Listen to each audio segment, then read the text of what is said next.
I'm so glad this movie ended up not being bad. Otherwise, it really would have been hell to sit through.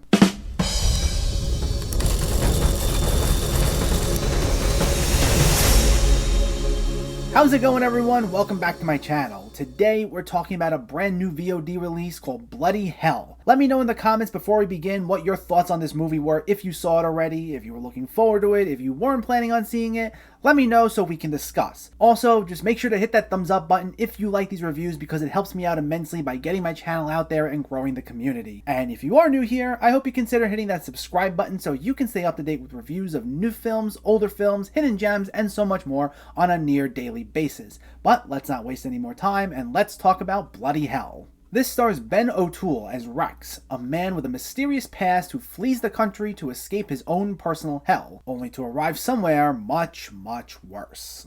So this was directed by Alistair Grierson, and it was written by Robert Benjamin, neither of whom I'm unfortunately familiar with. And this actually just popped up on my radar only a few days ago. I hadn't heard of this before, but apparently it played at a few film festivals in the fall before just getting released last weekend on VOD, and people were raving about it, so I gotta say, it was a nice surprise. It reminded me of an old Sam Raimi film in many respects, with at least one extremely obvious homage to The Evil Dead seen halfway through that I won't spoil, but it's an action-based horror movie with a darkly comic edge to it, with a big focus on splatter humor in many scenes. And while it looked pretty nice, there also is a bit of this lower budget feel to it, using more practical effects in its action scenes, and I actually really enjoy that as we don't get to see too many of those in movies these days. And the film frequently cuts back and forth between present day sequences and flashbacks, because Rex is taken captive early on, and he spends much of the film tied up trying to figure out a way to escape. And we get a series of flashbacks revealing what led him to where he is now, including his part in stopping a bank robbery. Plus, we infrequently get some flashbacks regarding the people who are holding him captive. The main individual he deals with is a younger woman named Alia, who's played by Meg Fraser, and she seems to be the kinder member of this mysterious yet clearly evil family, but we don't learn a ton about them at first. In fact, the first few times we cut to them, it can be quite confusing as we don't get too many details regarding them for much of the film. But there is a payoff when we finally do get to see more of them, and I will say it's definitely worth the build-up, with some of the acts they engage in being jaw-dropping at points. Though, while it takes its time to build things up a bit, I certainly wouldn't call it slow. In fact, it's anything but that. This is an extremely fast-paced film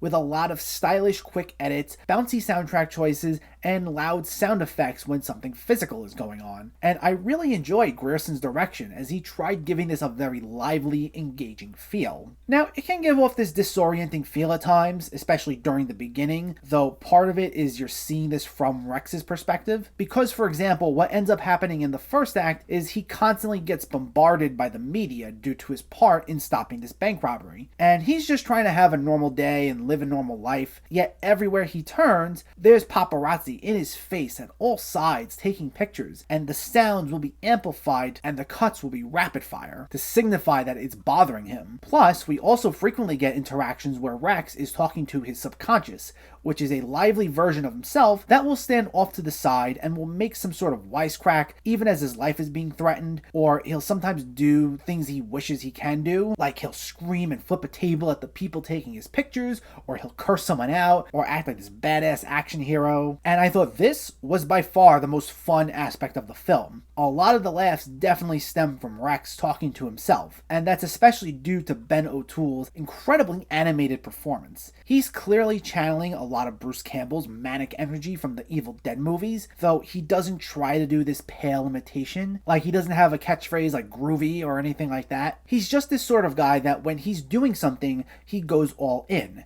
His body language is incredibly physical. He can talk his way out of certain situations. He'll shout parts of his dialogue, but there's also this underlying charisma to how he says certain things. And his performance plays a big part into why this movie works so well. And while I enjoyed the movie as a whole, I'd say it's one that definitely gets better as it goes along. I think they could have leaned into some of the stuff with the family earlier than it did. As I mentioned, they're not very clearly established at first. We only get snippets, and while I don't mind characters being shrouded in mystery, it comes off as a little too vague here. But once we hit that second half, and not only do we learn about them, but it ramps up the action as well, that's where the movie really shines and it becomes a satisfying experience.